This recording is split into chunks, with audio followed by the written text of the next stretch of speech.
Hey Bryce, how's it going? It's doing pretty good, you know. It's a little sore from falling yesterday. You fell? I fell. I always fall. No, I don't always fall. I used to always fall. I was very clumsy as a child. I don't believe it. Believe it. Do you see me? I They do. can't see me. They can't. But you can see me. And does this look like it is perfectly balanced? No, it's not. It was even worse when I was younger. I grew into this. To the perfect coordination that is you? Sure, perfect coordination. Let's go with that. Yeah, me, Bryce Furman, perfect coordination. Mm-hmm. That's my professional title now. Bryce Furman, professional coordination. That's how that works. That's how it always works. But yeah, no, there were at work there were boxes of magazines right in the way, and I was attempting to put tills into the cash registers, and of course, as I'm trying to hurry along, I forget the said boxes are right in the way, and decide to give the tills a wonderful diving kiss. Oof. With my face. Just bing! And of course I get a nice little cut on my nose. Like I just was like, oh, ow. And I saw there was blood. Of course then I looked in the mirror and I was very mad because if I'm going to bleed, at least make it for a good reason. Yeah. And give me a nice little gash that's going to give me an awesome scar. Yeah. Like, No especially... stories, then... Yeah, especially on the face. Mm-hmm. Just like give me a nice little scar on the thing so I can make up a story. Mm-hmm. Because that one's not that awesome. You could have killed a man. Yeah. Could have fought a bear. Mm-hmm. Could have killed a man fighting a bear. Yes, the man was fighting the bear, and I thought, you know what? I'm going to take over this fight.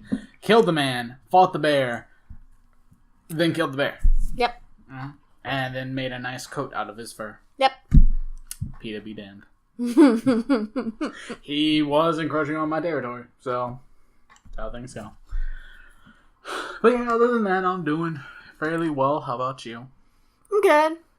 Celebrated my birthday. Well, you were there. Yes, We celebrated my birthday. I'm now 29. Yes, our birthday, because we're twins. We are twins, so why not? We could be twins, the internet will never know. The world may never know. Well, you look as old as I'm supposed to be, and I look as old as you are, so... Yeah, it's perfect. So there you go. We're two halves.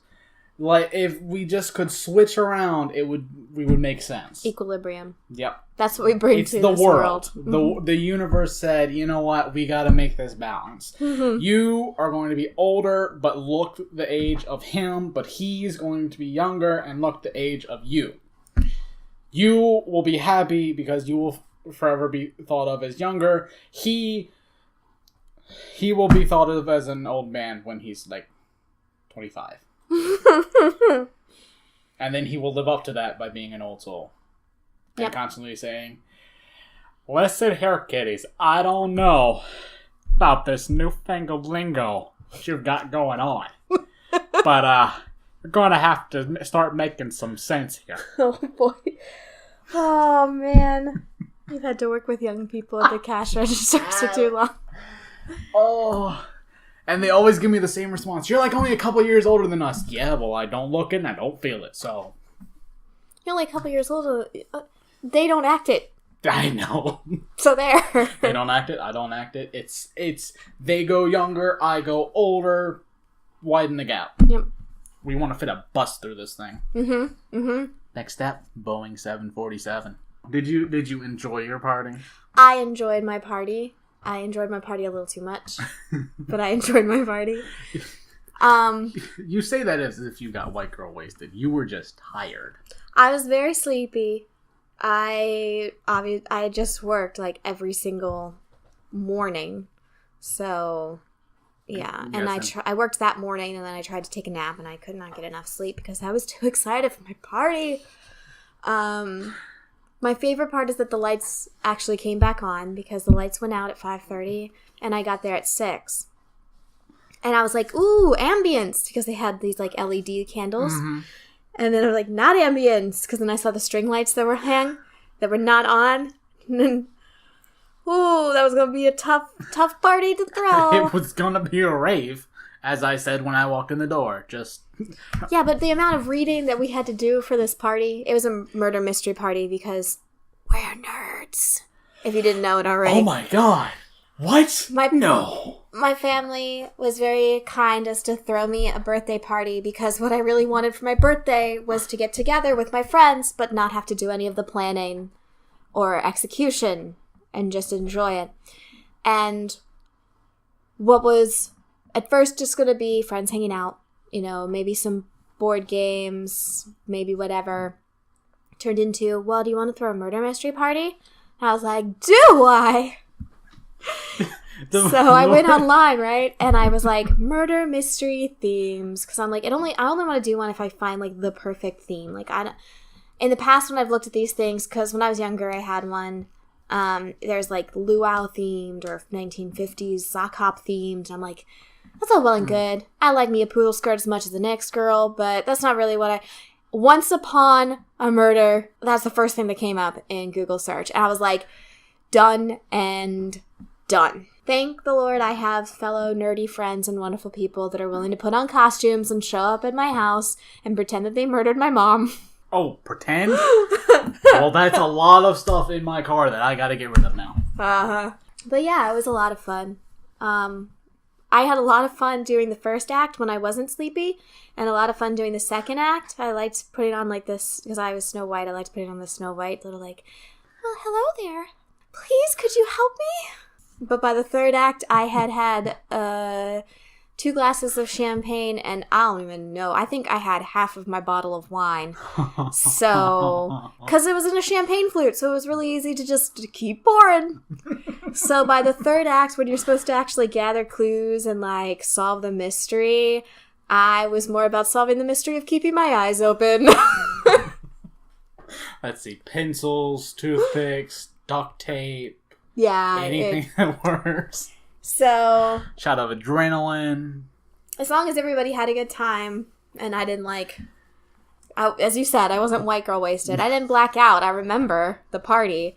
I just remember being very, very sleepy, and then the party was over. And I think that I thanked everybody for being there. So I think I did my job as the hostess. And then I remember going to bed, and I remember waking up with a hangover, and then waking up 2 hours later with a slightly less hangover. So yeah, when I was leaving, you were like 21 anymore. I was like, all right, I'm gonna head on home because of work, and you're like, noon. Like what? Noon tomorrow. And so I'm just like, oh, okay, noon. And then of course your boyfriend's just like, Don't worry, I'll make sure she remembers it tomorrow. That's why he's the best. Can I tell you, it was a little secret behind the curtain. Well, okay, this is not a secret that I'm anal retentive. That is not a secret. That's not the curtain. Oh. That's not it. And that I'm a theater kid is also not a secret. No. But I cast everybody in roles. Like, I went through very specifically to make sure that everybody got a role I think that they could perform the best, that I think that they could come up with a costume with, that I thought that they could, like, have fun with, right? Uh-huh.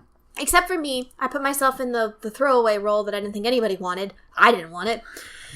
But it turned out to be okay. But I tried so hard to avoid putting my boyfriend in the prince role, because I was trying to not do the, like, oh yeah, he's a prince. Oh, you two are so cute. But I couldn't avoid it because everybody else fit the roles so well that I just kind of had to go with it. And it turned out really well. He really is a prince. I'm just going to say it. Unashamed. He did do the role very well. Like, Everybody did their roles. I loved yours. You have to give them a sample of the voices you used last night. Oh, please stop. I couldn't possibly. But if you must. This is why I love playing D&D with you, Bryce. This is why I love it so much. Because you give all of your characters voices to some degree, you know? I mean, your monk character but your Goliath character has a really good voice. listen, there is only so much that I can do with these characters, and I try so hard. I do. I put my best into it. And just what happens. You know, the voice must match the character. Because if it does not, it comes off like puzzle. But with pieces from different puzzles. You try to smash together, but it does not happen. That is a very profound sentence to come out of Maven. Truthfully, I didn't think he was capable of such. Oh no, not even close. That is the voice of him, not the intellect. Unless you're talking about killing things. Then he'll tell you exactly how to do it. Yep. Mm-hmm. He can tell you all the ways of killing people. Not so much on anything else. He's a dumb tank. He's very special. Yes, very, very special. But yeah, I'm kind of obsessed with D&D right now. It's no surprise. It's changed. Well, no, but more recently, it's like all I can think about currently because I'm DMing 2 games and playing in a 3rd and currently writing a 4th that I hope to have soon so that we can actually record it and put it out there into the universe. Because, of course, I'm also obsessed with podcasts, which is why this is a podcast. And I'm really obsessed with D&D actual play podcasts. I think that I listen to 3 to 4 D&D real actual play podcasts. 1 Star Wars Edge of the Empire actual play podcast of the 37 now podcasts that I listen to. You know, when you were talking about D&D podcasts, I was like, oh, 7 of them. And then I started like, okay, no, it's just like 7 in total that you're listening to. Nope, I got 1 digit of that number. I was half right. I got the 7. Yes, you are. But yeah, I'm really excited. I'm really excited for the way that writing these things go. Because, you know, our Saturday night game, we play the Tyranny of Dragons, Rise of Tiamat. And that's fun.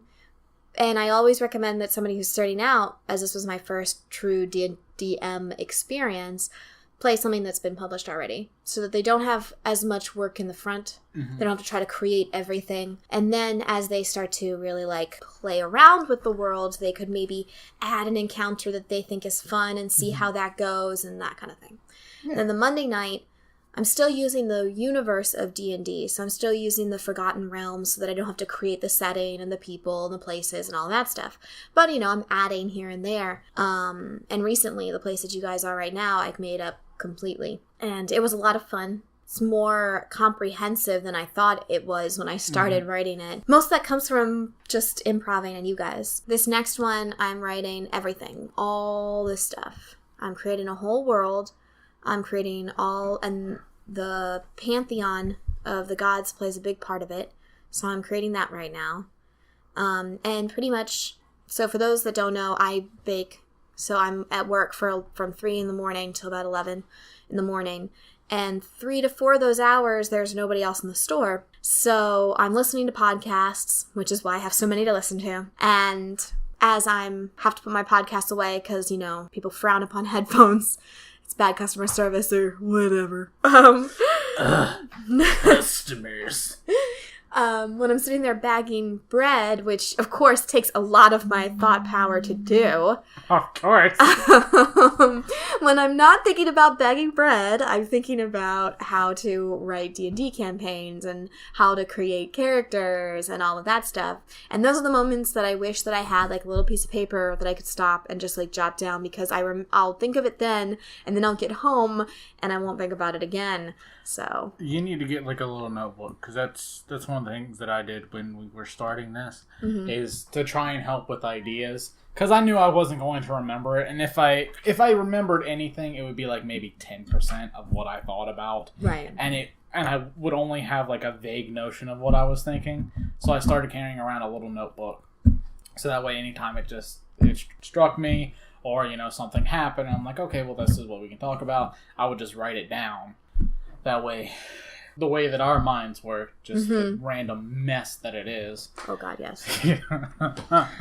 It's like throwing a newspaper into a tornado. It's going to get lost. You may get a piece of paper now and then, but you're never going to see the whole thing again. Nope, it's gone forever. I listen to other podcasts too. Like I've started after the election and the inauguration of our president, started actually paying attention to the news as opposed to, yikes, the world is a scary place. I don't want to bum out. I'm just going to like pretend that it doesn't exist because I have problems with my own, which is okay, I think, for like, all right, I'm coming to, because I get obsessed with things, it's pretty much all or nothing. I'm coming to like a 60-40 split when it comes to news and politics. It's like 60% I really need to like pay attention to what's going on in the world. 40% it's okay if I just don't follow this news story to the fullest. So I listen to NPR Politics, and they do a really nice where they'll have usually on a Tuesday, Wednesday, whatever the breaking story was over the weekend.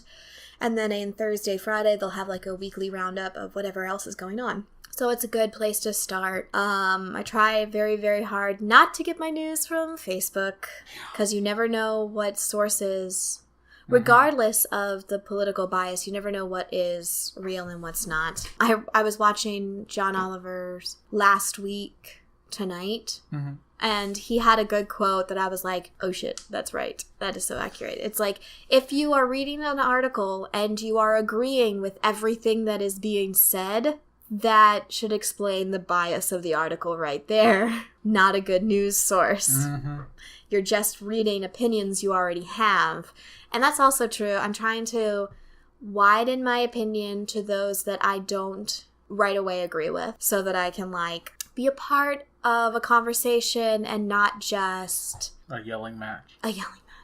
Yeah, that's one of the things that I'm a little tired of at this point, is that like I understand everyone has their own ideas and their own opinions, and that's wonderful. Better people have opinions than just whatever, it doesn't affect me. Yeah. But when you need to people need to understand that nothing's going to get done or get solved if we're constantly fighting each other, and instead of having an open discussion instead of an argument, because a discussion is, while you may not agree with the other person, you're going to talk about the issues, you're going to give your point of view, they're going to give their point of view, and you're going to discuss this. But at the end of the day, you respect each other. Yeah, and you may not change your opinion. Yeah. You may only widen your opinion to hold a perspective you didn't think of before, or you might walk away thinking, well, okay, I guess that's an opinion, but I disagree with all of that entirely. Yeah. I mean, it's just to get a different perspective on things. And while you may not agree with that perspective, it's still good to understand where other people are coming from. Mm-hmm. Because if you just base it off of what you believe and what you think, you're going to have a very limited view of the world.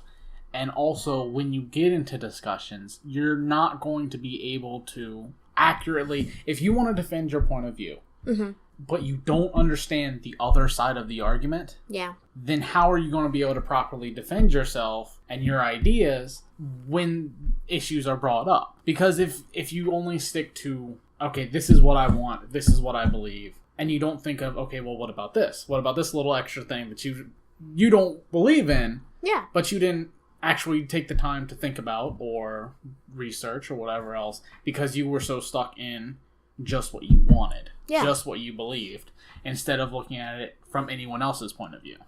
And I think outside of, well, there's a couple points you've made that I want to get back to, but outside of, like, politics, which is obviously always controversial, more so in this last year than elsewhere, taking the idea of changing your perspective out of politics, like, how many times, this is a really stupid analogy, but whatever, go with me. How many times have you, like, you've tried something as you were a kid and you were like, oh my God, I don't like that. And then later realize that you do. Your tastes are constantly changing. Oh, absolutely. And there's so many times that I have shot myself in the foot by having such a strong opinion about something that's in pop culture that I didn't really understand, but at first glance looked stupid to me.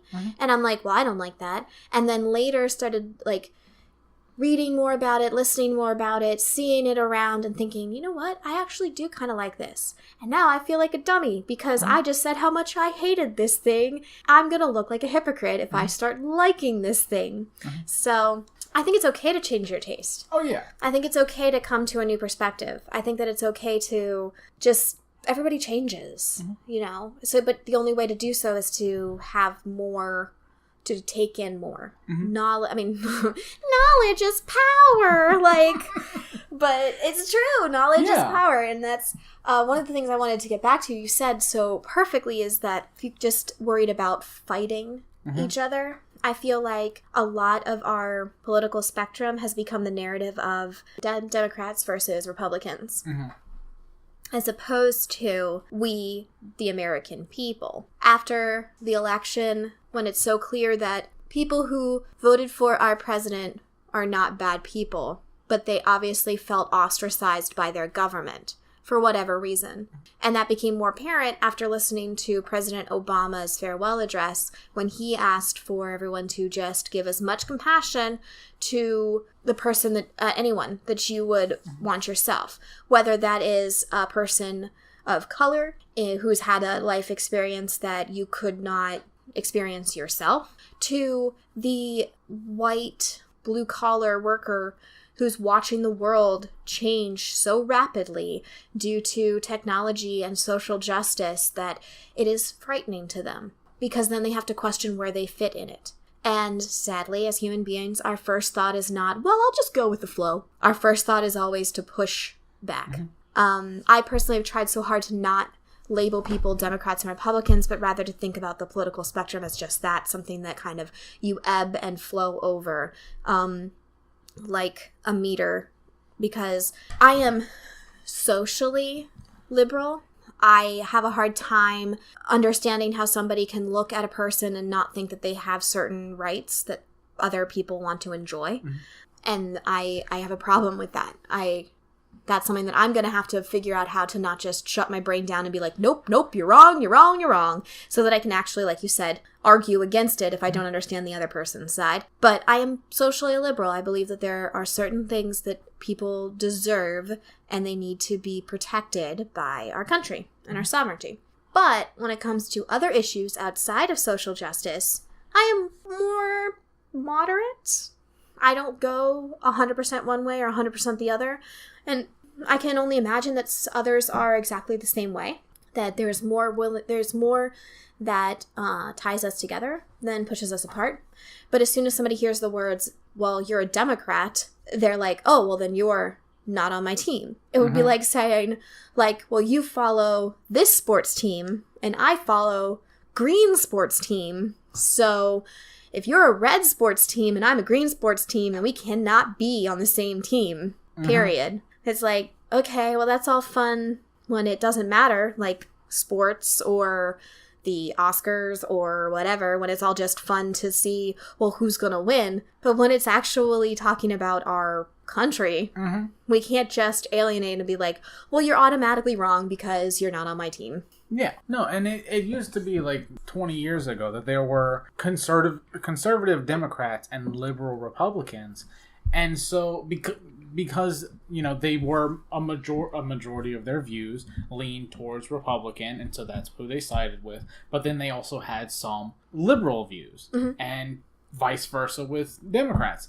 And so at that point, because you had, Democrats and Republicans, but you had a mix of conservative and liberal within each of those parties, when it came to passing laws, okay, well, we've got the Democrats, and then we've got the liberal Republicans. And so then they work together to get whatever it is done. But now, because it's become so polarized, and it's made to the point where, like you were saying, they're enemies, that if you work with each other, oh no, you're a traitor because you were working with the other side. Right. And that's, like you were saying, it's not the way it should be, because there are so many people in this country that have so many different views that we need both sides of the argument to come together to make a compromise that is good for both sides of the argument. Because if not, then, like you were saying, people are going to be ostracized because you're only focusing on one half.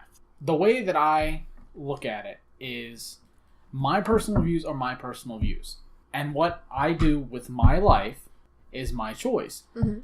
So, like, on the stance of abortion, while in my life, I would not, like, if I was with a woman and we weren't married or whatever, and she got pregnant and she wanted to have an abortion, I would not want her to. Mm-hmm. I would want to raise the child with her, even if we may not be at that point yet. Yeah. But I cannot say to other people, no one can have abortion. Right. Because it is not, we already have limitations in place so that it's not outrageous. Mm-hmm. So we can't tell people that, nope, this is what you have to do with your body. So no matter what my personal views are, you wouldn't act those on someone else. Yes, because that's what makes you a stand-up guy. Yeah. Well, thank you. You're welcome. But yeah, so it's I am allowed to my views, you are allowed to your views, and as long as you're not hurting anybody or infringing on anybody else, I don't have a problem with you. My family has a phrase, your rights end where someone else's rights begin. And that's really what it comes down to. Yeah. It's like, when everybody has these rights, like you said, but I don't have the right to tell other people what to do with them. Yeah. I feel the same way. It's apples and oranges, but I feel the same way about gun control. I will never want to touch a gun. Zombie apocalypse, whatever. Still don't want to do it. I will die, but I'm okay with this. However, I don't want to have a gun in my home. I don't want to ever learn how to fire one. And I personally think that it is silly, outside of those that live in isolation where wildlife becomes an issue, to own a gun. Because you are literally bringing a weapon to the party. If someone is going to try to enter your home, they don't have to bring anything. They just have to find your weapon. However, that is my opinion, and I am allowed to do with in my home as I would. Mm-hmm. And I don't really see the need to stop anybody else from owning a gun or having one in their home, simply because I don't like it. I do believe regulations are in order. My sister has a very good, interesting gun control policy that she would like to see in place, where, much like a driver's license, you have to go through a class mm-hmm. on how to properly, everything from keep a gun clean and to how to fire it, how to keep it in safety, all of those things. You have to prove that you know how to responsibly use a gun, much the way you have to prove you can responsibly use a car mm-hmm. before you can own one. And then that way you have to have that license, and so far as you don't have anything happen to have it suspended, mm-hmm. you would have that license indefinitely. You renew it just literally like a car would. Mm-hmm. I like that policy. It's, it's not taking anybody's guns away. It's not saying they can't, whatever. If you wanted to own a, semi-automatic, automatic, much in the way that you have to take a special test to have a motorcycle or a trucker's license, take a different test mm-hmm. because you're dealing with a completely different type of weapon, Oh, yeah. And then that way, in my mind, everybody wins. I still get to not have a gun in my home. You still get to have a gun in your, not you, Bryce, but you, the plural you, get to have a gun in your home, but I don't have to worry about violence and that kind of thing happening because hopefully people are then vetted in some way. No, I completely understand. I actually have a concealed weapons permit that I took a class for. I went in, it was an hour. He went through everything, how to, the different parts of the gun. He gave us plenty of packets to read over, all the terminology and everything. And so it was, it wasn't a in-depth course like what you're talking about. Right. But it was something, and it could definitely be more. But it at least gave people a basic understanding of guns, so that they're not, accidentally shooting themselves in the foot. So, and don't get me wrong, I would love if we could just go poof and guns were gone. Sure. It would be fantastic. I would also like $1 million. Yeah. And be able to visit Disney World / live there. Nope. No /. I just want to live in Disney World. In the big palace. Mm-hmm. Yeah. No, and that's what I'm saying. It's like, I would be more than happy to just get rid of them. I don't really care. But the problem is, with the world we live in, when guns are so prevalent, the good guys have guns, the bad guys definitely have guns. So it makes it a little harder to be like, to really say, no, you can't have a gun. Mm-hmm. Because, like, I've had a personal experience where I was threatened with a gun. Mm. And I won't go into much detail, but from then, it's just like, okay, well, I would prefer to have one. Because, in that next situation, when it comes up, something like that, then, I'll be prepared. And instead of, possibility of dying, right, I could fight back. And talking about tastes and experiences changing, mm-hmm. I myself have been lucky that I've never had to worry about something like that. Because I live my life like I'm a freaking Disney princess and animals help me get dressed in the morning and everyone is good and light. And if you just believe enough, good things will happen. However, maybe if something happened to me, my experiences would change, my opinion would change, mm-hmm. So all of that. Mostly the Disney princess thing. I'm going to see how many Disney references I can get into every episode, because pretty much how many references can I get into any conversation? Like, this is just a true mapping of my life. Yeah, it is. Because thanks to you, just, like, we'll all hang out and you'll say a reference and I'll be like, oh my god, I know exactly what that's from. I gotta go watch that. Yep. I just watched Emperor's New Groove this weekend. It is never not a good choice to watch. Like, if you were ever just, I don't know, I want something funny, but something I don't have to think about, but something that's engaging, Emperor's New Groove has it all for you. Right there. That's my recommendation. He's trying to lead you down the path of righteousness. I'm trying to lead you down the path that rocks. Number 1, he's got that sissy stringy thingy. We've been over this. It's a harp. And you know it. Right. That's a harp, and that's a dress. Robe. Now, but I can do this. Ha! Ha! Sorry, I don't see how that... No. He's got a point.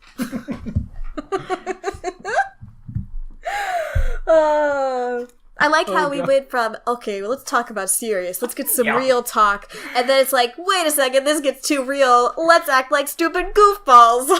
If you like what you heard, please like and subscribe. Follow us on Facebook, YouTube, and Tumblr at Ancient Bee. That's ANCIENT, capital B. And on Twitter at Ancient Bee with 3 E's at the end, because that's how far we had to go to get an original handle.